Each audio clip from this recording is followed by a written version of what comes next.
au-delà de votre physique, au-delà de vos traits de visage ou de votre morphologie, vous avez une personnalité, vous avez un caractère, vous avez une éducation. Et c'est tout ça qui est votre identité. Et c'est pareil pour une marque. Quand on voit ces logos-là, on reconnaît certes par le nom, par les signes, mais au-delà, il y a toute une identité derrière qui est véhiculée au travers de leur communication, au travers de leurs produits, au travers de leurs services, au travers de la gestion de leurs relations clients qui vous attirent. Vous ne le percevez peut-être pas consciemment, mais tout est organisé pour que vous puissiez aimer. Si justement l'identité de la marque est conforme à vos aspirations, vous puissiez être carrément attiré par cette marque. Et c'est ce qu'on va apprendre à faire aujourd'hui. Parce que justement, dans un environnement concurrentiel, c'est cette identité-là qui va vous permettre d'attirer votre cible. C'est-à-dire les personnes que vous voulez comme clients. C'est cette identité de marque-là qui va permettre à ces personnes-là de se reconnaître dans votre marque, de se reconnaître dans votre produit, de se reconnaître dans votre service, de se reconnaître dans votre entreprise et de dire, bon, moi, j'aimerais ce produit, moi, j'aimerais travailler avec cette entreprise, moi, j'aimerais être partenaire ou associé avec ces personnes-là. Et ça se construit. Et si vous ne le construisez pas consciemment, inconsciemment, même vous développez, vous véhiculez une image, que vous le veuillez ou non. À chaque fois que vous échangez avec un client, il y a quelque chose que vous lui transmettez. Vos logos, le nom de vos entreprises, si vous ne l'avez pas fait de manière professionnelle, mais il y a quand même un message qui est véhiculé. Et ce message est peut attirer ou repousser. Est-ce que vous comprenez? Aujourd'hui, on va apprendre de manière consciente à construire une identité de marque qui attire la cible qu'on veut. Et on va toujours faire le parallèle avec l'homme, comme on a commencé déjà.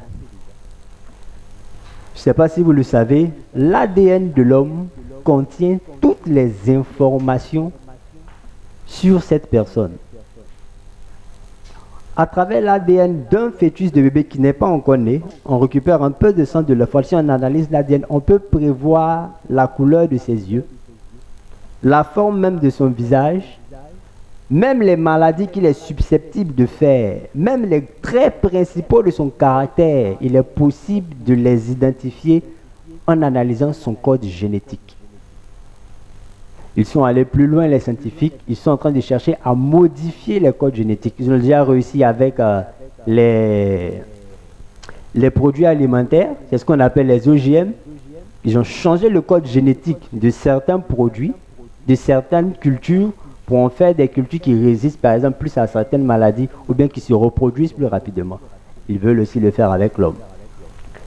Je dis ça pour vous faire comprendre que l'ADN contient toutes les informations essentielles sur une personne. Et lorsqu'on décode et lorsqu'on aperçoit, on regarde l'ADN, on peut savoir exactement ce que cette personne va devenir d'ici quelques années, lors de sa croissance. Et c'est pareil pour une entreprise. Une entreprise a un ADN, composé de 4 éléments. Traditionnellement, on parle de 3 éléments, mais j'ai ajouté un 4e élément qui est important aussi pour développer une identité de marque. Donc nous avons la mission, nous avons la vision, nous avons les valeurs et nous avons l'histoire de l'entreprise. On va aller de ce pas, aller progressivement dans chaque étape. C'est quoi la mission d'entreprise? Mais la mission d'entreprise, c'est le pourquoi de l'existence de votre entreprise. Vous avez créé votre entreprise pourquoi? Ordinairement, quand on demande à des entrepreneurs pourquoi tu as monté ta boîte, là on va le faire. Qui veut me parler? Qui peut nous dire un peu pourquoi il a créé son entreprise? Monsieur Envers. Je me présente, Yves Boussou. Enchanté. Chef d'entreprise. Oui. Alors j'exerce dans le domaine du digital et de la technologie. Ok. Alors j'ai créé mon entreprise parce qu'effectivement on a ressenti un besoin sur le marché. Ok. Et ce besoin c'était celui comment je peux vous expliquer ça? C'est celui, en fait, de maintenir, par exemple, tous les Ivoiriens connectés. Ok. Donc, j'ai mis à disposition du marché des bornes multimédia de location de powerbank. Ok. Donc, qui servent aussi bien au quotidien ou pour des events. Parce que aujourd'hui, personne n'aime avoir son téléphone déchargé vu que le téléphone est devenu l'outil principal de communication et de travail. Donc, c'est ce besoin-là que nous avons identifié et nous nous sommes lancés dans ce challenge. Ok, super, merci. Il y a des personnes, quand vous leur demandez pourquoi vous avez monté votre entreprise, c'est pour gagner de l'argent. Très mauvaise réponse. Non, j'ai besoin d'une entrée alternative par rapport à mon salaire. Très mauvaise réponse. La majorité de ces personnes qui répondent à cette question sous cette forme-là font de la très mauvaise qualité de service parce que le client ne les intéresse pas. Tout ce qui les intéresse, c'est capter de l'argent. On a tous ici fait les frais des vendeurs en ligne. En tout cas, moi, j'en ai fait les frais. Le gars, il est sur le marché, il prend les trucs en Chine, il vient vendre. Je vais vous expliquer un cas pratique que j'ai vécu.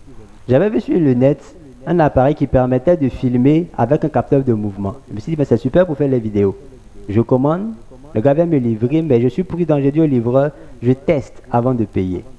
Je teste, il n'y a pas de capteur de mouvement, le truc il est là, c'est comme un trépied normal. Donc je retourne le truc au livreur, je dis le truc ne marche pas, je ne paye pas. Mais le livreur savait ce qui se passait. Donc qu'est-ce qu'il fait? Il lance l'appel au fournisseur et il met le haut-parleur. Et il dit au monsieur, le client n'a pas pris. Regardez ce que le vendeur va lui dire. Mais qui t'a dit de le laisser tester?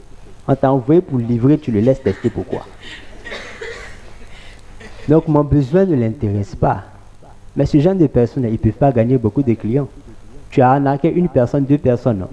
On t'a blacklisté sur un consommateur averti en vaut deux, c'est fini, tu fermes. Après, il va créer une autre page. C'est comme ça, beaucoup, vous voyez, passent de page en page, en page, en page, en page, parce que justement, ils n'ont pas de mission d'entreprise. Moi, je les appelle des mercenaires, je ne les appelle pas des entrepreneurs. Parce qu'un véritable entrepreneur, c'est un missionnaire. C'est quelqu'un qui observe un besoin dans son environnement, dans un secteur d'activité et qui veut apporter des solutions. Et pour bien écrire sa mission d'entreprise, il faut pouvoir répondre à ces 4 questions fondamentales. À quel besoin mon entreprise répond? Je pense que la dame est là. Fait un très bel exposé sur le besoin qu'elle a capté. Quelle est la cible? Parce que les besoins sont portés par des personnes qui sont votre cible.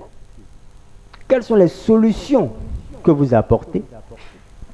Et quel est le résultat que vous voulez atteindre? Je prends le cas de mon entreprise, le cabinet Eagle Inc. Notre mission, c'est d'accompagner les entrepreneurs, les entreprises et les institutions par des conseils stratégiques et des outils performants afin de développer et manifester leur plein potentiel. Si on regarde cette phrase, elle répond aux 4 questions. Quel besoin j'ai perçu? C'est le besoin d'accompagnement. 80% de nouvelles entreprises ferment en moins de 3 ans. La plupart du temps, les entrepreneurs connaissent leur cœur de métier. Le gars, c'est un couturier, c'est un bon couturier. La dame, c'est une restauratrice, elle s'est préparée. Le coiffeur, il est bon. Mais une entreprise ne se limite pas qu'à l'activité. Il y a tout un ensemble d'activités autour de la gestion d'une entreprise, telles que la communication, telles que le marketing, telles que la gestion financière, la gestion comptable, la gestion des ressources humaines. Donc, il suffit que l'entreprise prenne un peu de taille, ces personnes-là sont déboussolées et n'arrivent pas à développer leur entreprise. Et devant la pression, devant les challenges, progressivement, ils sont en perte de vitesse et ils ferment. Et je suis entrepreneur aussi, j'ai tapé poteau sur des projets parce que justement, j'ignorais ce genre de trucs. Donc, le besoin, il est là. La preuve, si vous-même vous êtes à cette formation, c'est parce que vous avez aussi des besoins en termes de gestion d'entreprise, en termes de gain de clients. Donc c'est à ce besoin que mon cabinet Eagle Inc. vient répondre. Quelle est ma cible? Entrepreneurs, entreprises et institutions. Même les grosses entreprises se font accompagner. Coca-Cola se fait accompagner. MTN se fait accompagner. Solibra se fait accompagner. Ce n'est pas nous les petits là qui n'allons pas nous faire accompagner. Ils ont des milliards, ils peuvent embaucher toutes les têtes pensantes qu'ils veulent. Mais ils se font accompagner par des cabinets spécialisés pour justement relever les défis de leur marché. À plus forte raison, nous qui commençons tout doucement à la maison. Quelles sont les solutions que nous apportons? Des conseils stratégiques et des outils performants. Ma collaboration avec Weblogy APM Pro vient de la quête d'une solution pour une de mes clientes qui est en train de développer sa marque de vêtements qui avait des problèmes à capter de l'argent de l'étranger. C'est une ligne de vêtements afro-chic et elle a des clients à l'extérieur, mais les paiements étaient un peu difficiles. Vous savez, pour ceux qui sont dans le digital, savent que Stripe, PayPal, c'est compliqué. Bon, il y a CNetPay qui a développé une solution, mais CNetPay était un peu compliqué pour elle. Donc elle me dit, Monsieur Kofi, j'ai besoin d'une solution, trouvez-moi une solution. Je fais mes recherches, c'est là que je tombe sur l'application, je teste, c'est bon, je la conduis ici, on implémente ça sur son site internet. Mais je me dis, mais elle n'est pas la seule à avoir ce besoin. Donc du coup, j'échange avec Weblogy et on va sur un partenariat qui fait que nous sommes là aujourd'hui. Donc, c'est en voulant répondre, en apportant, cherchant des solutions que je trouve ce service et que je satisfais le besoin de ma cliente. Et quel est le résultat que je vais atteindre? C'est justement que ces entreprises-là se développent et atteignent leur plein potentiel. Donc voilà ma mission d'entreprise. Donc en répondant à ces 4 questions en une seule phrase, vous pouvez écrire votre mission d'entreprise. Et cette mission d'entreprise sera votre boussole. Parce que lorsque vous n'avez pas de mission d'entreprise, vous pouvez aller dans tous les sens. Il suffit de regarder un concurrent qui fait quelque chose, vous allez vouloir limiter. Un ami qui fait quelque chose, vous allez vouloir faire pareil. Vous allez commencer à vous disperser et finalement, vous n'allez rien faire. Mais lorsque vous avez une mission d'entreprise et que vous la suivez, vous-même, vous savez capter les opportunités. C'est parce que je connais ma mission que j'ai capté l'opportunité d'APM et de l'importance d'un partenariat avec APM Pro. Sinon, j'aurais pu prendre le lien de paiement, ma carte est partie. Mais je connais ma mission. Je cherche des outils pour les entrepreneurs. Ils ont besoin de plateformes pour être formés. Voilà comment on crée le concept. Mais si je ne connaissais pas ma mission d'entreprise, tout ce qui m'intéressait, c'est prendre l'argent des entrepreneurs en me jouant les super coachs sur Internet, ce projet n'allait jamais naître. J'allais me limiter juste à ma seule cliente et j'allais partir. Mais connaissant ma mission d'entreprise, j'ai flairé une opportunité. Parce que cette application qui permet de se faire payer par tous les moyens de paiement mobile. Aujourd'hui, avec APM Pro, vous n'avez plus besoin de voir compte Orange, compte Move, compte Flouze, compte Touze, compte quoi.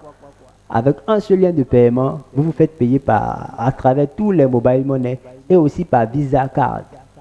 Donc, si vous êtes à Abidjan, que vous avez un client en Chine, ne vous fatiguez plus, envoyez-lui votre lien via sa carte Visa Card, il vous paye. Est-ce que vous voyez? Deuxième point, c'est la vision d'entreprise. Si vous voulez bâtir une entreprise forte, qui va durer dans le temps, traverser le temps, il faut avoir une grande vision. Toutes ces grandes marques que vous connaissez, qui existent depuis 10 ans, 20 ans, 30 ans, 40 ans, 50 ans, 100 ans pour certains, ont été portées par des personnes qui avaient de grandes visions. C'est une grande vision qui va vous permettre de gagner beaucoup de clients. Parce que si vous vous limitez à 2 clients, 3 clients, 10 clients, votre entreprise ne va pas réellement se développer. Mais si vous avez une vision pour chercher à atteindre des milliers de personnes, parce que vous voyez loin, vous allez commencer à vous organiser, commencer à travailler, voir comment est-ce qu'il faut que j'arrive à calibrer mes services, mon organisation pour toucher tous ces clients. Un entrepreneur qui veut bâtir une société solide doit être un visionnaire. Si Apple vend des milliers de smartphones, des milliers de iPhones, c'est parce que Steve Jobs était un visionnaire. Le week-end passé, je suis parti dans le quartier où j'ai grandi. Le coiffeur qui m'a coiffé quand j'avais environ 5 ans, aujourd'hui j'ai environ 40 ans. Je pars au quartier où j'ai grandi, il est dans le même coin de la même baraque, 35 ans au même niveau. Alors qu'aujourd'hui, bon, il y a des gens qui ouvrent des salons de coiffure à 700 millions, quoi.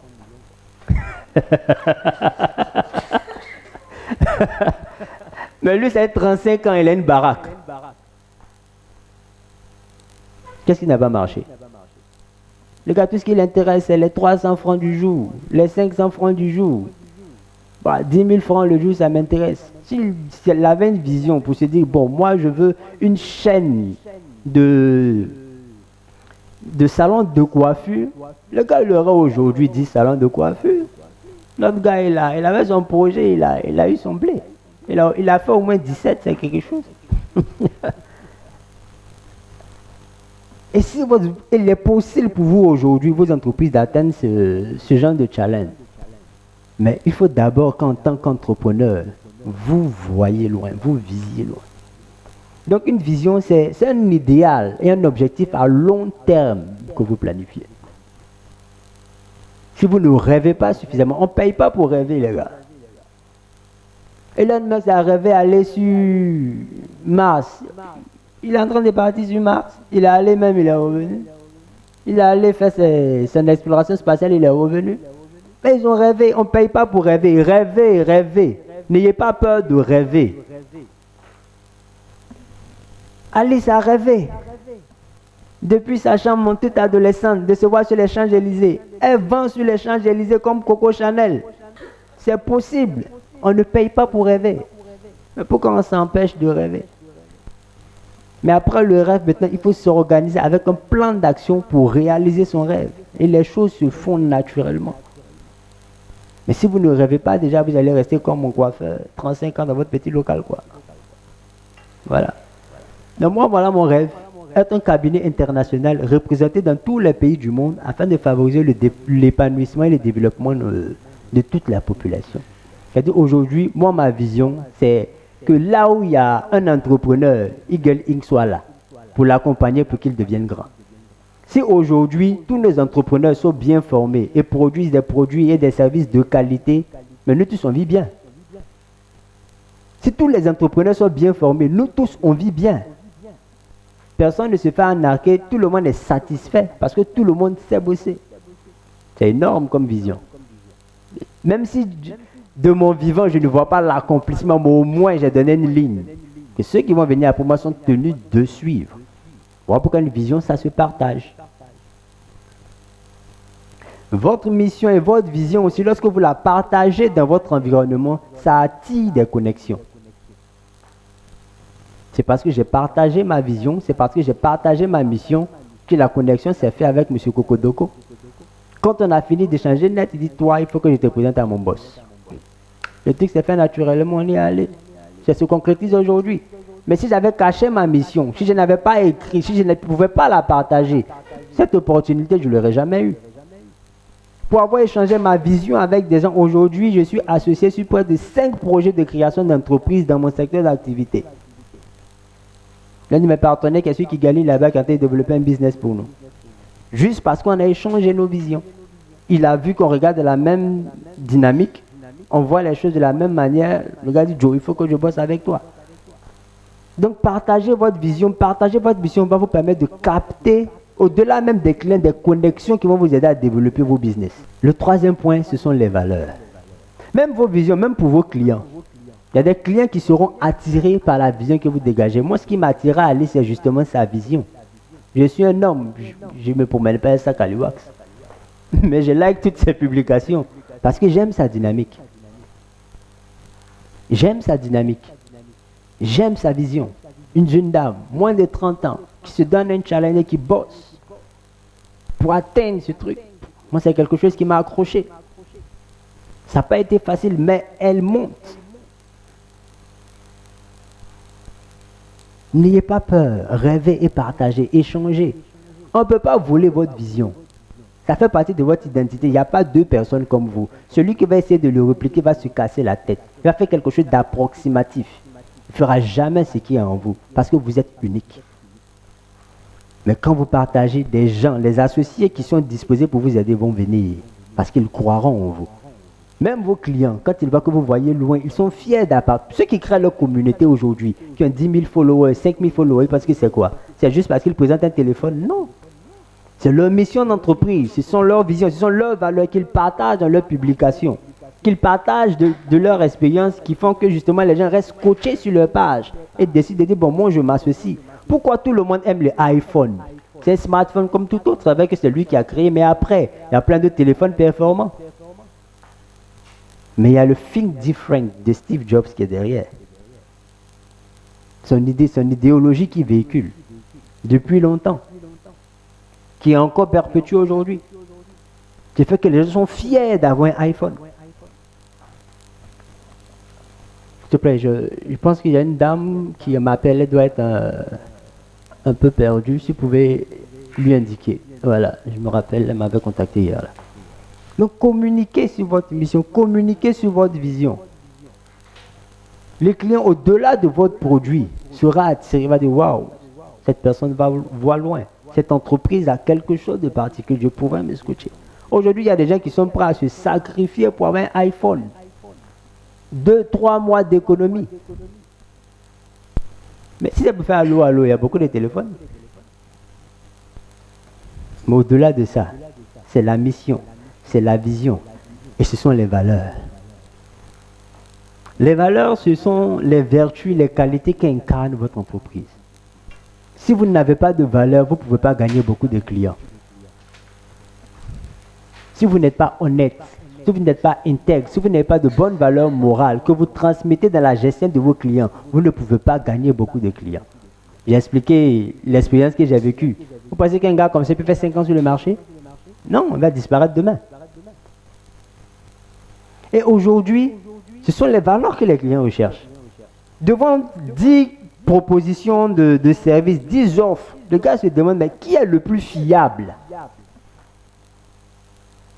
Parmi tous ces fournisseurs-là, parmi toutes ces entreprises, laquelle est le plus fiable?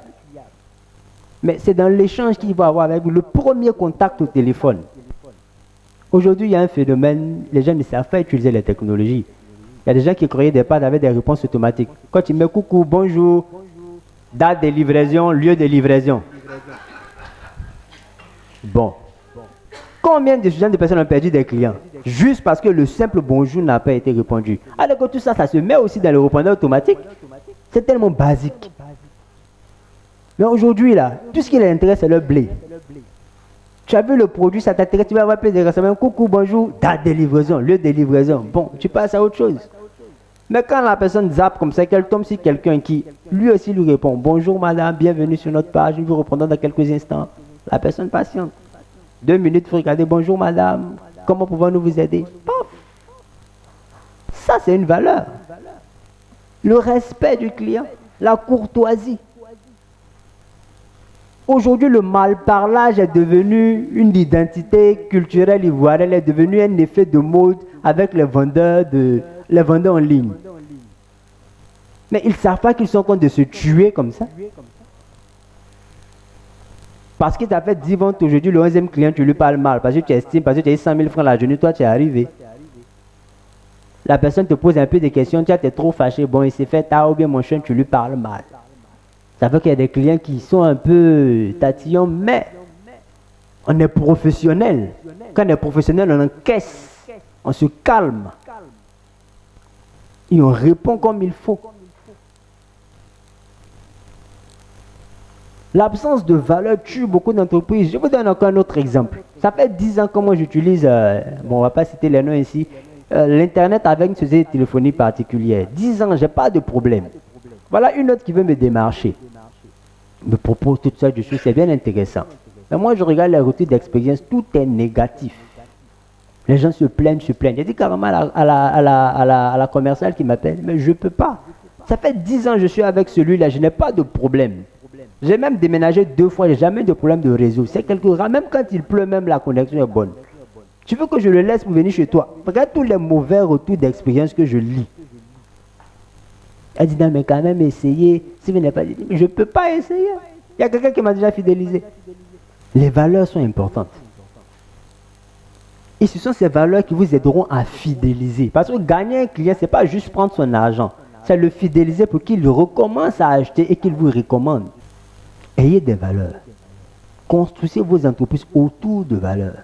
Les valeurs de Eagle, c'est l'excellence, le professionnalisme, l'adaptabilité, la disponibilité, la fidélité, la créativité. On s'évertue, on n'est pas parfait, mais on fait l'effort de respecter ça. Et à cause de ça, j'ai des clients que j'ai depuis au moins 7 ans. J'ai des clients qui me recommandent facilement. Donc, sur ces points-là déjà, je vais donner la parole à Alice, qui va nous partager déjà un peu son expérience sur les missions, la vision et les valeurs. Comment est-ce qu'elle a construit l'identité de marque d'Aliwax? Parce que je me dis que je n'arrive pas véritablement à discuter avec le public. Je suis Alice Niapa, je suis responsable de la marque Aliwax. Aliwax est une entreprise aujourd'hui qui se spécialise dans la fabrication de sacs à main. On essaie de revenir maintenant aux vêtements, ou la chemise que j'ai portée, aux accessoires, etc., bijoux. Ouais. Mais nous sommes beaucoup plus sacs à main. Aliwax a commencé, comme il a dit, d'une simple passion, vraiment. Loin de moi était l'idée de construire une véritable entreprise. Je voulais juste m'amuser dans ma chambre parce que ma maman m'obligeait en fait à ne pas sortir. Donc quand j'étais chez moi, j'avais du pagne parce que ma maman c'est une dame qui a énormément de pagne. Elle collectionne les pagnes, le wax, visco, etc. Et moi, j'avais que des chutes en fait lorsqu'elle revenait de chez ses couturières, elle prenait toujours ses morceaux. Et moi, ça me permettait en fait de pouvoir faire des petites choses. Donc je fabriquais des pochettes parce que j'ai fait le pensionnat de filles d'alignement. Donc là-bas, on nous apprenait à faire de la couture, à trioter, etc. Et pour moi, c'était un moyen de perdre du temps. Voilà. Donc l'entreprise a commencé à la base comme ça. Je discutais avec M. Cédric, je lui disais, Aliwax, c'est vraiment une histoire atypique parce que nous, on n'a pas pris le temps de notifier tout ce qui était mission, tout ce qui était valeur, etc. On s'est lancé et au fur et à mesure, on a amélioré parce que entre-temps, moi, je me suis lancée en communication et développement des marques, donc j'ai réussi à avoir un diplôme dans tout ce qui est développement des marques et ça m'a permis véritablement d'affiner l'entreprise. Aujourd'hui, on a une mission. Aujourd'hui, on a une valeur, on a des valeurs. Aujourd'hui, on a une vision, on a une histoire qui est forte. Mais j'ai juste ouvert la parenthèse pour dire à des personnes qui n'ont pas forcément commencé avec tout ça, que c'est possible de s'affiner, c'est possible en fait de recommencer en faisant les choses correctement. Aujourd'hui, la mission d'Aliwax, c'est quoi? Déjà, si on veut parler du constat qu'on a fait, c'est vrai moi, je tricotais mes trucs et tout, je faisais mes petites pochettes, je mettais en ligne. Et quand je partageais, je ne m'attendais pas vraiment à ce que les gens regardent, à ce que les gens aiment. Moi, j'avais un blog en fait, donc je partageais juste, j'avais des longs textes. Bon, on me connaît pour ça. J'avais des longs textes, etc. Et je partageais ma journée. Aujourd'hui, j'ai fabriqué tant, j'ai pris tel nombre de temps à fabriquer ça. Et il y avait beaucoup de personnes de la diaspora qui passaient commande. C'était des petites pochettes de rien du tout vraiment, mais qui achetaient parce que c'était du Made in Africa, parce que c'était une marque africaine, parce que c'était l'idée d'une jeune femme et vraiment ils adhéraient comme ça. Et au fur et à mesure, je me suis rendu compte que énormément de femmes, je suis qu'ici la grande majorité de femmes présentes n'a pas de sac Made in Africa. Donc je me suis rendu compte que énormément de femmes aujourd'hui en Côte d'Ivoire, précisément d'abord, vu que c'est mon pays, ont des sacs. Au minimum, qui a 2 sacs seulement? Non, 2 sacs. 2 sacs seulement. 2 sacs. 3. Okay. Un seul. Tu vois, tu es une espèce rare. Elle, c'est une exception, franchement. Elle, c'est une exception. Qui a moins de 2 sacs à part elle? Moins de 2 sacs. Et dans les moins de 2 sacs, est-ce que ce sont des sacs qui sont faits localement? Ok, donc c'est ok. Je me suis rendu compte que la majorité des femmes aujourd'hui en Côte d'Ivoire portent des sacs venant d'ailleurs. La première chose que je m'étais dit, c'est que voilà, c'était compliqué d'acheter des sacs faits en Côte d'Ivoire, faits en Afrique, etc. Parce que ces sacs-là coûtaient cher. Et quand j'ai commencé à rencontrer une certaine catégorie de femmes, je me suis rendu compte que non, le prix n'était pas un problème. Mais elle ne se retrouvait pas véritablement dans les sacs africains parce qu'elle se trouvait que voilà, c'était pas assez connu, etc. Moi, je connais une femme qui achète énormément de sacs venant de l'international, mais vraiment, quand je dis énormément de sacs, c'est pas les sacs de 500 000, quoi.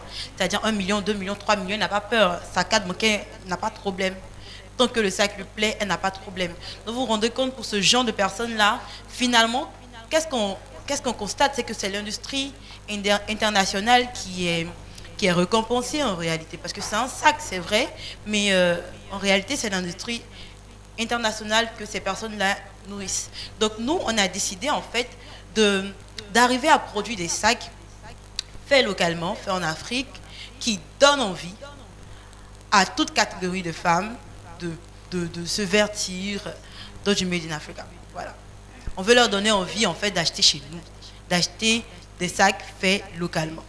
Et ainsi, on veut pouvoir arriver à développer tout ce qui est industrie de maroquinerie en Afrique. Parce que des usines 3.0, il n'y en a pas du tout en Afrique, en Côte d'Ivoire d'abord. En Afrique, oui, en Égypte, au Maroc, etc. Oui, mais en Côte d'Ivoire, il n'y en a pas. Et nous, on a vraiment voulu arriver à se démarquer. Et c'est de là qu'en 2019, parce que j'ai commencé, Aliwax a débuté en 2017, 2017 un peu de vente, 2018 un peu de vente, 2019 c'est le décollage. Et lorsqu'on a décidé véritablement, parce que c'est là que j'ai eu ma licence en communication en 2019, licence communication de produits de marque, c'est là que nous avons décidé véritablement de se battre pour atteindre cet idéal. Et on a cherché des personnes, parce que j'avais pas les moyens, jusqu'à aujourd'hui je suis encore sur fonds propres, donc j'avais pas les moyens dans le temps de pouvoir monter une unité de production, etc. Donc, qu'est-ce qu'on a fait? On a trouvé des personnes capables de travailler avec nous. On a travaillé avec des personnes, des Marocains, etc., des Ivoiriens, des Sénégalais, des Ghanéens. En tout cas, nos sacs viennent de partout. Et ils nous ont permis véritablement d'avoir une clientèle qui est restée avec nous. Et avec mes économies, avec la foi véritablement et la vision, j'ai, par la grâce de Dieu, monté notre unité de production aujourd'hui qui est à Port-Bouin. Donc, c'est juste pour dire que notre mission, elle est en cours. Et la vision à long terme qui est d'arriver véritablement à monter une grosse unité de monter plusieurs grosses unités de production 3.0 Made in Africa est véritablement en marche. C'est vrai qu'on ne peut pas tout d'un coup avoir la vision déjà réalisée, mais le plus important, c'est de faire des pas véritables. Ensuite, il y a la mission, il y a la vision. Les valeurs. Les valeurs, voilà. Donc, par rapport aux valeurs, nous, l'une des choses qui nous caractérise véritablement, c'est la foi. Ça, c'est la première chose. C'est la foi. Parce que nous, on a foi en nous, on a foi en Dieu et on a foi en nos rêves. Et ça, véritablement, on a réussi, je dis qu'on a réussi parce que c'est toute l'équipe Aliwax, véritablement, on a réussi à montrer aux gens qu'il n'y avait pas vraiment que l'argent. Il y avait la foi et que la foi pouvait permettre véritablement le succès. Parce que si on parle d'Aliwax sur les Champs-Élysées aujourd'hui, franchement, je vous explique vite fait. Un jour, j'étais au Maroc, j'ai ouvert, j'étais en train de réfléchir, j'étais couché en fait, j'imaginais à quoi allait ressembler Aliwax sur les Champs-Élysées. Vraiment, n'importe quoi, comme vous, assise là présentement, vous imaginez quelque chose. Et j'étais seule dans ma chambre, donc je m'ennuyais. Et j'ai pris mon téléphone, j'ai allumé mon direct et j'ai dit, j'ai fait un rêve, j'ai rêvé qu'Aliwax était sur les Champs-Élysées, j'ai rêvé qu'Aliwax était ceci, on parlait de la jeune femme ivoirienne sur les Champs-Élysées, etc., etc. Et quand j'ai terminé mon direct, j'ai coupé, les gens riaient, etc. Franchement, c'était du délire en fait, parce que moi aussi, voilà. Souvent quand mes démons commencent à bouger là, dans ma tête, ça va en vrille. Donc, c'était vraiment ça. Et quand j'ai terminé, j'ai reçu un mail. C'était une entreprise française qui me proposait des logos sur les Champs-Élysées. J'ai dit, mais ceux-là, ils ont compté sur quoi pour me proposer un local sur les Champs-Élysées? En fait, moi, je suis loin d'avoir les moyens pour ça, en fait. En fait, la vidéo, là, a donné l'impression qu'ils veulent venir me démarcher, genre, je suis un produit pour eux. Et je n'ai pas calculé. Et on m'a dit, mais j'ai parlé de ça à mes proches, ils m'ont dit, mais attends, qu'est-ce que tu gagnes à ne pas répondre? Réponds, même si tu vas leur dire en fait que les prix ne te conviennent pas, etc. Et j'ai communiqué avec eux, j'ai discuté, j'ai commencé à parler avec la personne et c'était un blanc. Je vais garder son nom, c'était un blanc. Et c'est un monsieur qui suit Aliwax depuis très longtemps. Wow. Voilà, il est propriétaire de locaux sur les Champs-Élysées et il suit Aliwax depuis très longtemps. Et il n'a jamais commandé, il n'a jamais écrit, mais il connaît l'histoire. Et le monsieur, en fait, quand j'ai parlé d'aller voir sur les choses, il s'est dit, tiens, c'est le moment pour moi d'apporter quelque chose à cette jeune femme, parce que c'est vrai que je la suis depuis longtemps, je l'aime bien, mais je n'ai pas commandé, je ne suis pas intéressée par les sacs, mais je peux lui permettre de pouvoir réaliser son rêve. Et quand il m'a expliqué la possibilité, effectivement, le monsieur, il a les locaux, parce qu'en France, on a la possibilité de pouvoir louer des locaux sur... Des périodes bien définies. Donc il m'a dit, Alice, tu n'es pas obligée d'ouvrir directement, tu peux avoir tes dates et moi je vais te permettre. C'est vrai que c'est tel montant, mais vu que je te connais, il ne me connaît pas, mais il me connaît. Mais vu que je te connais, je veux te permettre de pouvoir réaliser ce rêve-là. Donc voilà, et tu vas y arriver. Et moi je me suis dit non, affaire de visa là, ils vont me baisser, non. En fait, moi je me mettais les trucs en fait. Et puis ça va rentrer ici, ça va rentrer là-bas, etc. Et je ne voulais pas aller faire ma demande de visa parce que je ne voulais pas avoir un échec cuisant en fait. Et il m'a dit non mais va, essaie. Et je me suis dit, de toute façon, en même temps, moi je n'ai pas de pression aujourd'hui d'aller me mettre là-bas. Donc c'est beaucoup d'argent, qu'est-ce qui prouve qu'il y aura des gens qui vont adhérer, etc. Et j'ai laissé tomber. On m'a recontacté encore une deuxième entreprise qui me disait oui Alice, c'est vrai, on a vu ta vidéo et tout et on aimerait te permettre de pouvoir t'installer en Europe. Voilà. Nous, on n'a pas de locaux, mais on peut te permettre de t'installer en Europe. Wow. Et qu'est-ce qu'on te permet? On a des personnes, en fait, qui peuvent t'accompagner dans les fonds. Et on va te permettre de faire une levée de fonds qui va te permettre de pouvoir, même si ce n'est pas sur les Champs-Élysées, avoir une boutique en France et pouvoir toucher plusieurs canaux de distribution, augmenter ta production, etc. etc. Je dis, mais attends, ça devient autre chose. Ouais. D'où ça vient, en fait? D'où ça vient? De ton rêve. Voilà. Et la troisième entreprise, c'est elle qui a été le déclic, en fait, parce que c'est une amie en fait qui m'a dit Alice, en fait, tu parles beaucoup de t'installer à l'international, etc. Bon, voilà, il y a une formation pour les levées de fonds. Est-ce que ça ne t'intéresse pas? Je dis, ça m'intéresse bien ça. Je vais me renseigner, etc. Et eux, en fait, l'entreprise, ils font un accompagnement. Lorsque c'est validé, il faut un accompagnement et c'est eux qui t'offrent le visa, tout. Pas qu'ils t'offrent, mais genre, ils t'accompagnent et avec leur poids, c'est beaucoup plus facile en fait. Donc, j'ai pas forcé, j'ai juste accepté la formation, j'ai payé ce qu'il fallait, parce que c'est pas grave. J'ai payé ce qu'il fallait et je suis arrivée en France. Quand je suis arrivée, j'ai pu avoir accès à ces personnes-là. Finalement, après la formation, j'ai décidé autre chose pour l'entreprise, mais c'est pas la suite. Et j'ai pu ouvrir mon local, l'ouverture qui a été en mai. On ouvre encore en octobre et en décembre. Donc, juste pour dire que les valeurs qu'on partage, souvent, quand on est sur le digital, on ne sait pas à qui on parle toujours, parce que l'application va sur plusieurs comptes. On peut avoir beaucoup fait le ciblage, etc. Mais il y a des personnes qu'on ne connaît pas, qui ont des connaissances qu'on ne connaît pas, qui peuvent nous aider. Donc, savoir partager les valeurs peut vraiment impacter grandement notre business. Et la vente sur les Champs-Élysées, on avait prévu 3 jours. Et la première journée, on a vendu 80%. Le lendemain, en 1 heure, on a fini.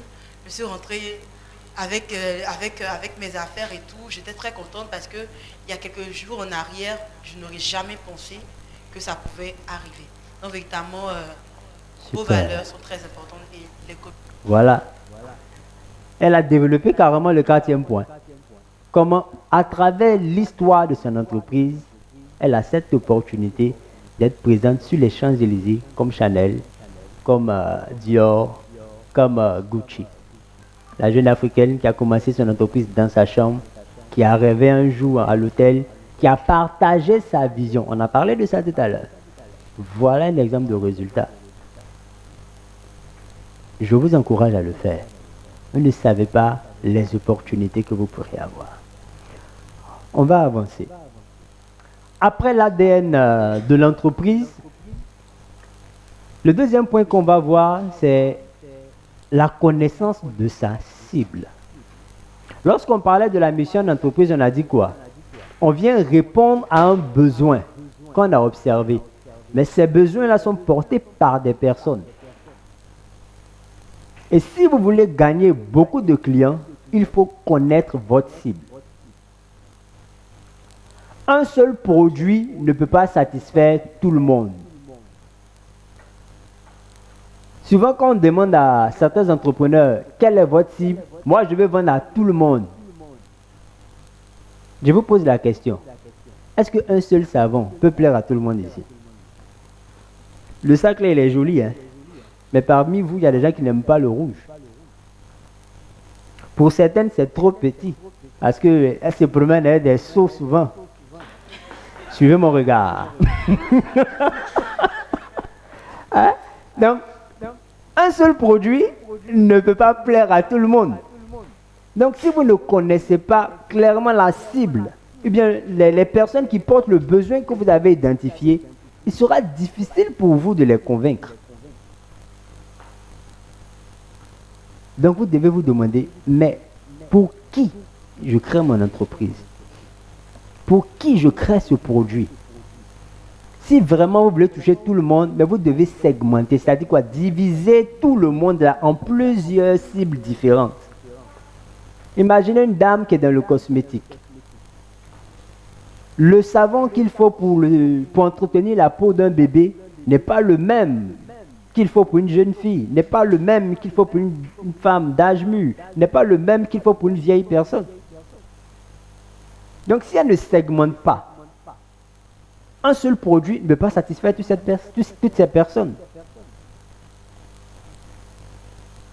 Même nous les hommes, on n'a pas les mêmes besoins en termes de savon que vous les femmes.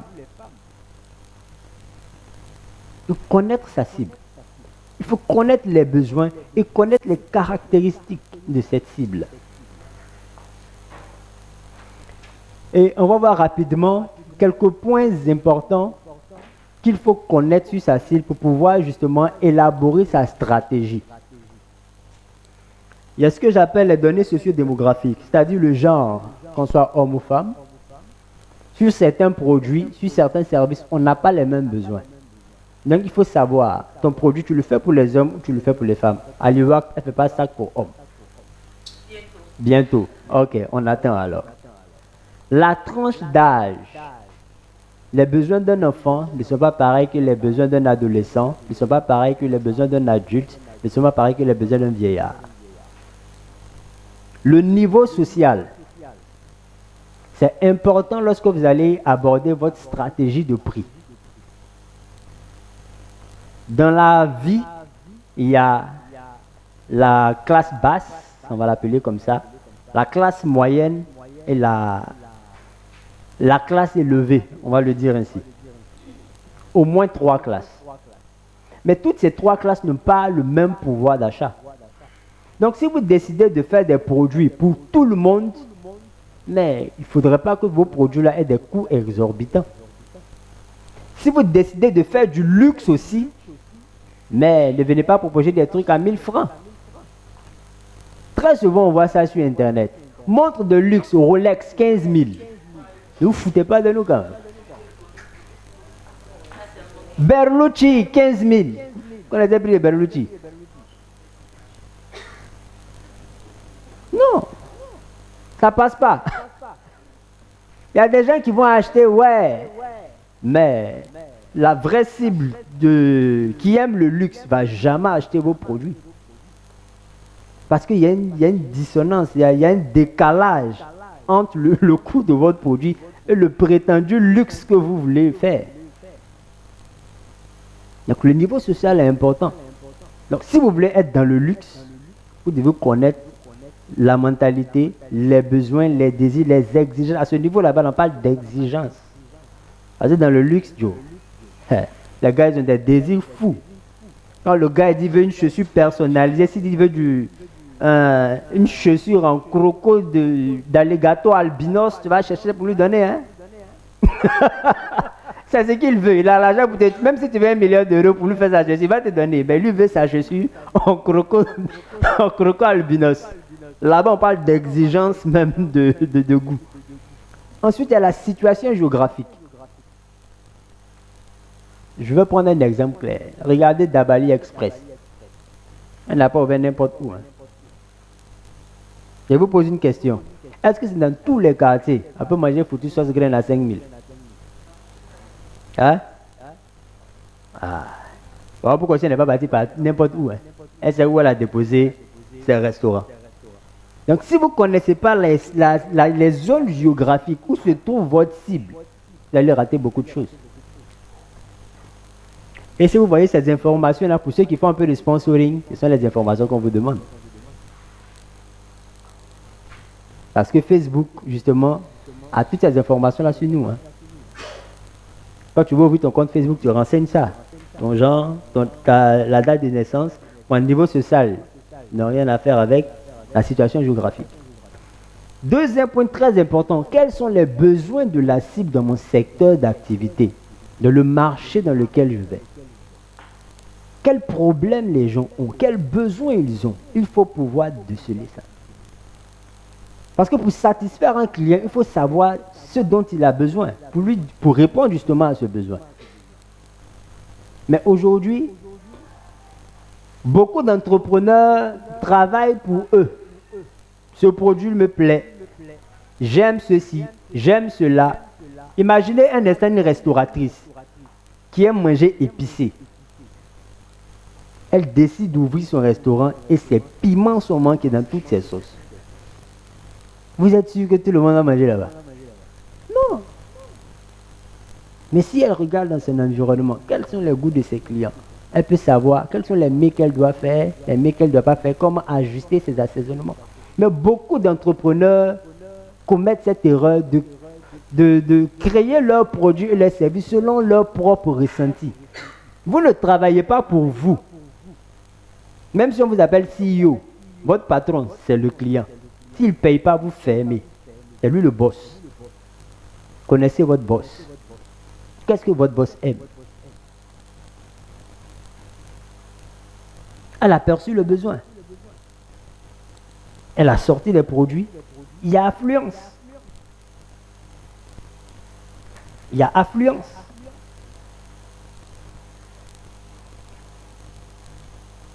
Les centres d'intérêt. Votre cible, quels sont les intérêts qu'ils ont en dehors de votre activité? Je prends un exemple simple. Quelqu'un qui est dans le cosmétique va observer que ces mêmes clients sont intéressés par l'esthétique, sont intéressés par la mode. Donc, recenser la liste des centres d'intérêt de sa cible peut l'aider déjà dans son ciblage au niveau du sponsoring et même aussi l'aider dans tout ce qui est recherche de partenariat. Ça peut vous aider à savoir où est-ce que je peux mettre mon produit pour facilement attirer le client parce qu'effectivement, ces personnes-là ont l'habitude d'utiliser ou bien d'acheter un tel produit dans ce centre d'intérêt. C'est important de connaître ça. Il y a aussi le comportement du client. Dans le comportement, dans les habitudes de consommation. Ma cible a l'habitude d'acheter ce produit-là où? Je vais partager encore avec vous une expérience. Il y a une entreprise de cosmétiques qui me contacte et ils veulent faire un lancement de produits. Donc pour eux, ils veulent envahir la ville avec une caravane, avec des commandos de terrain. Il dit, monsieur, ce n'est pas très indiqué parce que pour votre type de produit, il dit non, c'est ce que je veux. Il dit, ok, allons essayons. Une semaine, les ventes ne sont pas fameuses. Donc, pour lui faire comprendre son erreur, on récupère les avis de certaines personnes. Mais 80% des personnes à qui on a proposé le produit, on dit, c'est pas dans la rue, moi j'ai acheté mon savon. Parce qu'il n'y a plus de confiance. On voit n'importe quoi dans la rue. Il y a une dame, ben ça c'est ce qui m'a le plus choqué. Elle était brûlée. Quand le commercial s'est approché, elle a dit, laisse-moi, plus jamais je vais acheter un produit, un savon dans la rue. Regarde. Et elle montre justement les séquelles qu'elle a de ce que ce produit-là lui a fait à la peau. Mais en étudiant les habitudes de consommation, on a remarqué que les femmes, pour le type de produit qu'ils vendaient, vont dans des magasins spécialisés, au pire des cas dans un supermarché. Et même qu'elles achètent en ligne, elles sont assez prudentes. Quand je leur dis, il faut réajuster la stratégie. On fait de la vente en ligne et on établit un partenariat avec des boutiques. On a fait le triple des ventes après. Parce qu'on a rajusté selon le comportement d'achat des consommateurs notre stratégie de vente. C'est important pour vous de déceler ça chez votre cible. Les habitudes de communication. Où est-ce que ma cible va chercher l'information pour acheter mes produits? Aujourd'hui, nous tous ça, il y a Facebook, il y a Insta, machin. Mais au-delà de ça, il y a d'autres supports de communication ou bien d'autres canaux qui, en fonction de de votre entreprise, les gens vont chercher. Par exemple, moi qui suis dans la consultance, c'est vrai que j'ai Facebook, j'ai Insta, mais c'est sur LinkedIn que je me concentre. Parce que pour mon service, c'est là-bas que je peux toucher des responsables d'entreprise. Facebook, c'est rapidement pour toucher les entrepreneurs, mais les petites entreprises, mais les moyennes et grandes entreprises, c'est sur LinkedIn.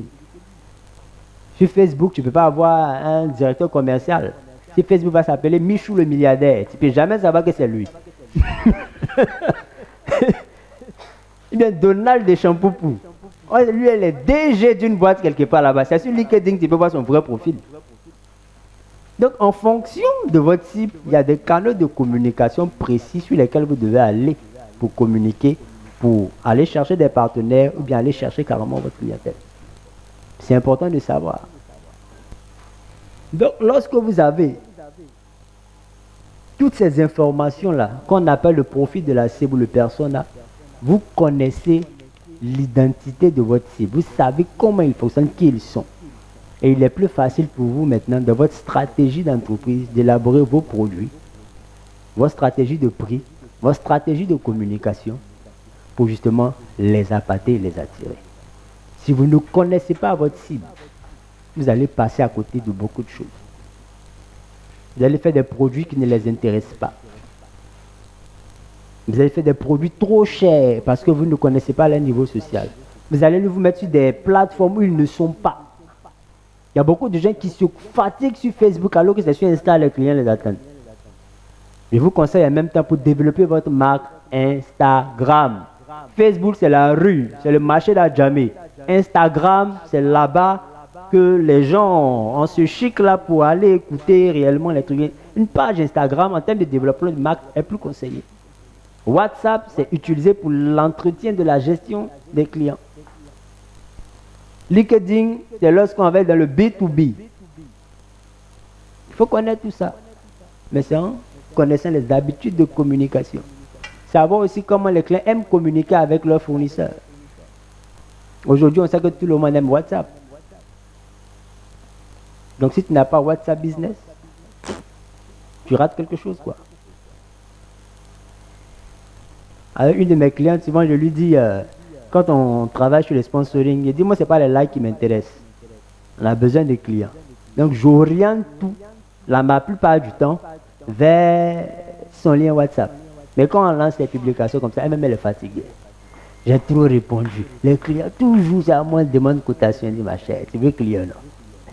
Voilà ce qu'il faut faire. Et ça marche. Mais lorsque tu es là, vous cherchez les yeux des gens, vous ne vous orientez que sur les likes, il y a 10 000 likes. Et puis il n'y a personne qui vous appelle. Parce que justement, Facebook a arrivé à faire la différence entre les personnes qui like, qui commentent et les personnes qui achètent véritablement. Leur algorithme est trop dangereux. On est ciblé, on est fiché. Ils nous connaissent mieux que nous-mêmes. Donc en fonction de votre objectif, en termes de stratégie commerciale, vous devez savoir quel type, au niveau de paramétrage, de votre sponsoring, c'est qu'il faut faire. On aura des séances de formation spéciales là-dessus. On ne peut pas parler de tout aujourd'hui. Mais au moins, on donne quelques trucs. Dernier conseil à ce niveau, mettez le client au centre de votre stratégie. Je vous dis, tout ce que vous devez faire, le client doit être au centre. C'est par rapport à lui que vous devez tout ajuster, jusqu'à l'aménagement de votre boutique. Ne faites pas les choses selon vous, votre ressenti. Faites les choses qui plaisent à ceux qui vont venir acheter. Comme je le dis, vous ne travaillez pas pour vous. Vous travaillez pour les autres.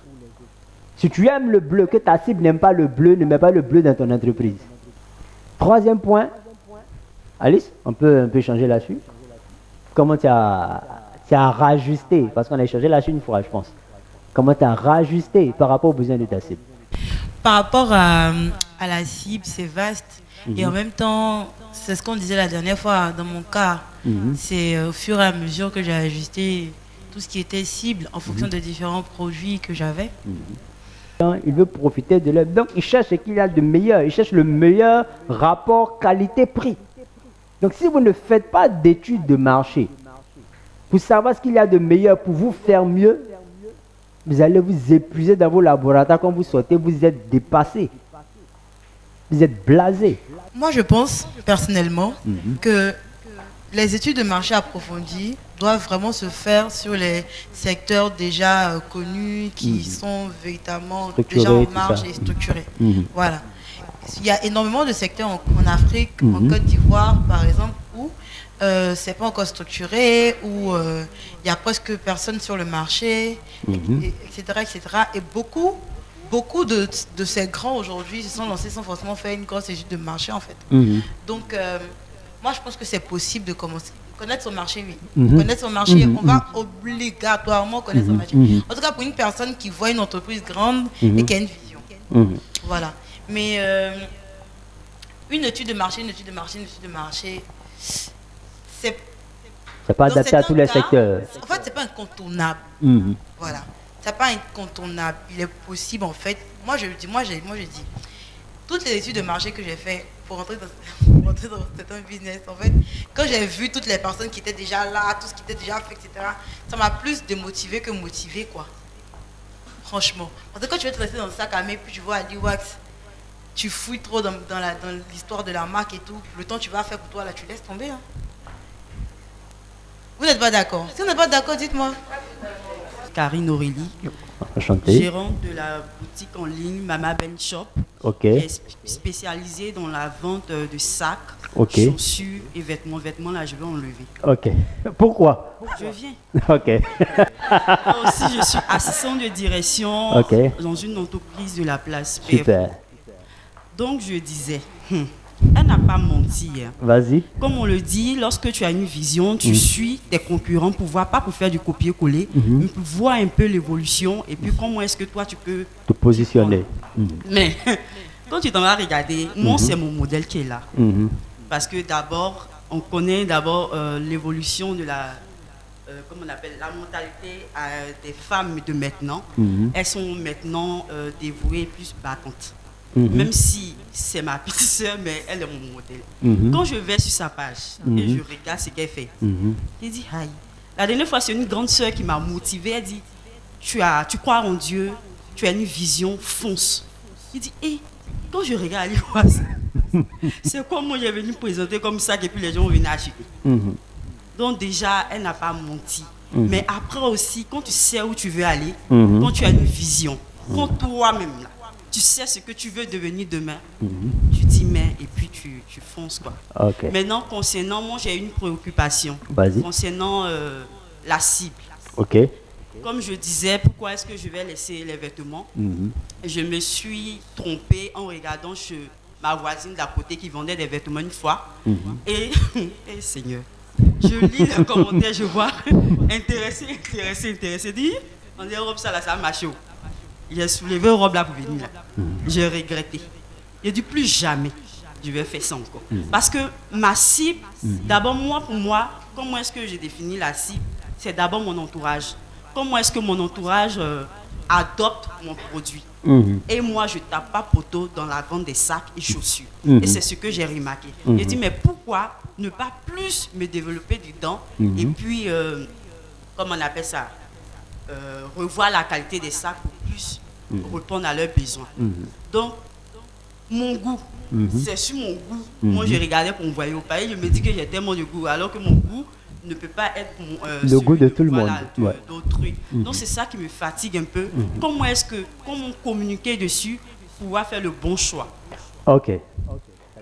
Tu as commencé dans un cercle qui a adopté certains de tes produits. Commence avec elle. Avant de sortir quelque chose, tu leur présentes.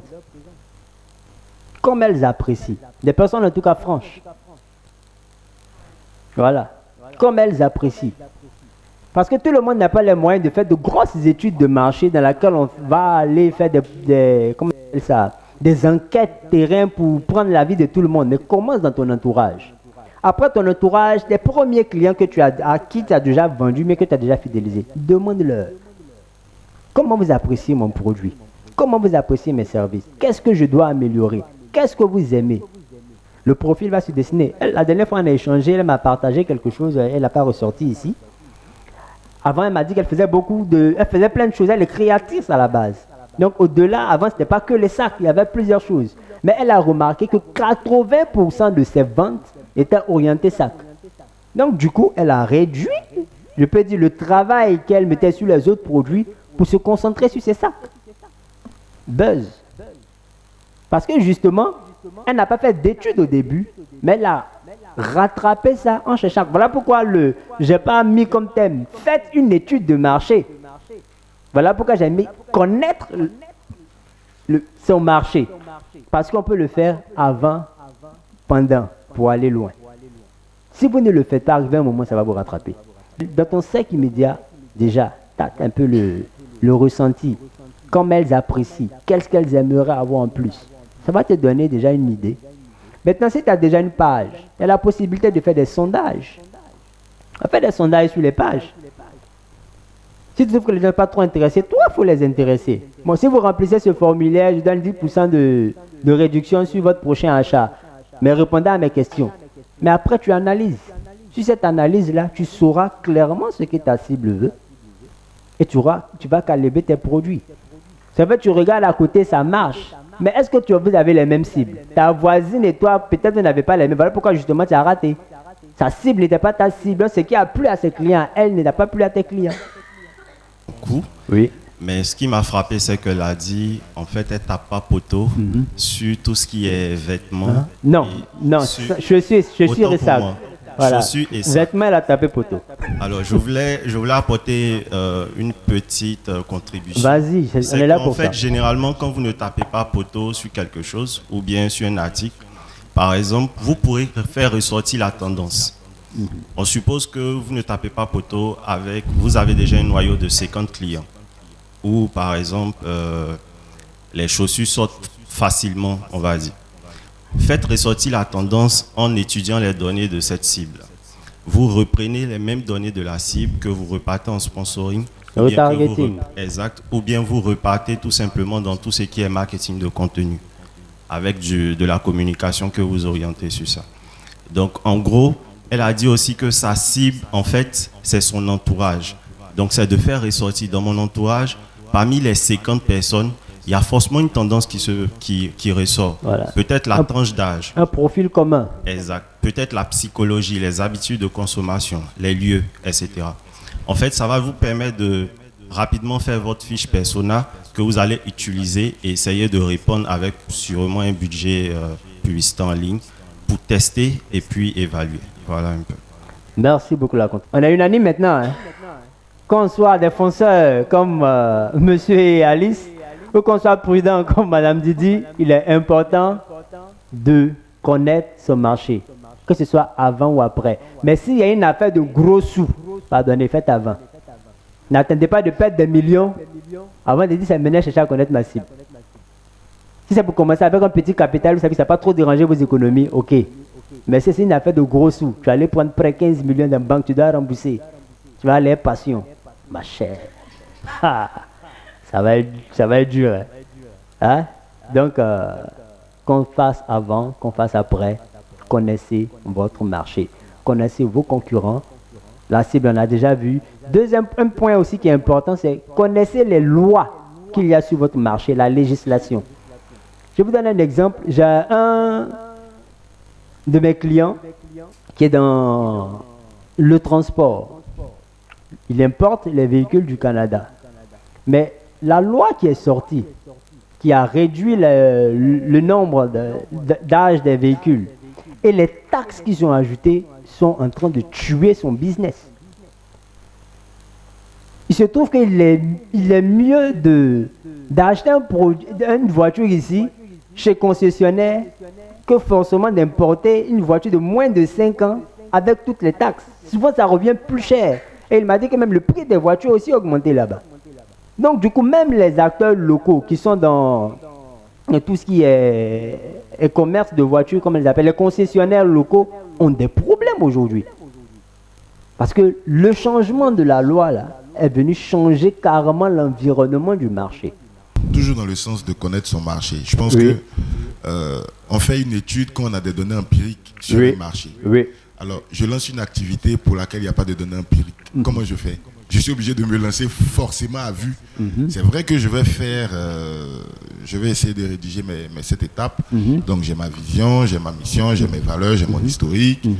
J'essaie de définir un profil de client susceptible d'adhérer. Susceptible. Donc je reste toujours dans la supposition, donc je suis un peu en train de naviguer à vue, puisque j'ai pas de données empiriques, j'ai pas de concurrent, ou même si j'ai un concurrent, on n'est pas vraiment sur le même type de produit. Donc c'est pour ça que j'ai dit, pas toujours une étude de marché. Une étude de marché, quand on peut avoir des données, c'est beaucoup plus simple. Mais quand on ne peut pas avoir de données, est-ce pour autant qu'on doit abandonner le business ou on le lance? Voici ma préoccupation. Ok. Quand on parle d'études de marché, il n'y a pas que la connaissance du concurrent. Par exemple, si tu es dans une niche où il n'y a pas de concurrent, mais tu es à l'aise, mon frère. SODECI, est-ce que SODECI a un problème? Est-ce que c'est eu un problème? Hein? Ils n'ont aucun problème. Donc, dans ton étude de marché, tu vas te focaliser sur quoi? Sur le besoin du client, sur son pouvoir d'achat, et tu développes ton produit. Et toi-même, vu que tu es seul, tu peux taper comme tu veux. Si tu réponds clairement aux besoins, s'ils doivent se saigner, ils vont se saigner. Voilà. Donc, dans l'étude de marché, il n'y a pas que la concurrence.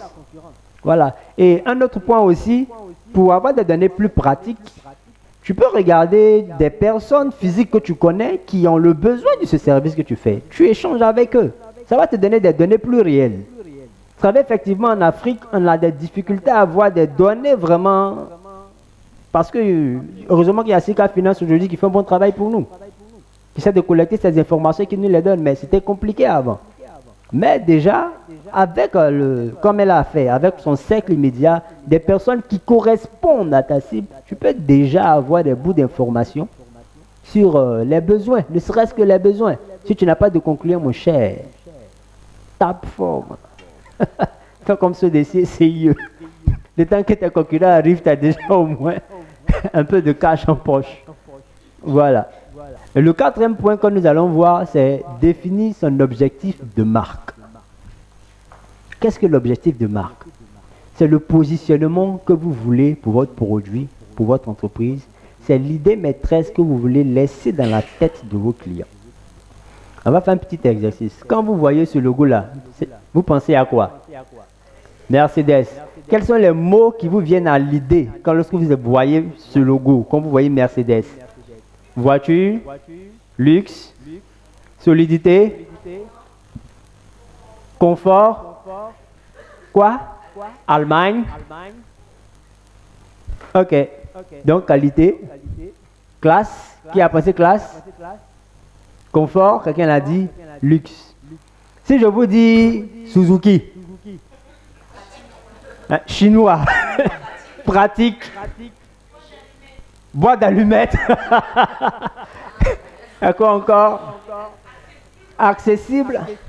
Vous voyez, le nom, le logo d'une entreprise, automatiquement vous avez associé un ensemble de qualificatifs, un ensemble de mots. Qui vous a dit ça? C'est venu. D'où c'est venu? De la marque. Elle vous a dit ça? Comment vous l'avez perçu? La communication? C'est quoi vous ressentez? C'est l'identité de marque.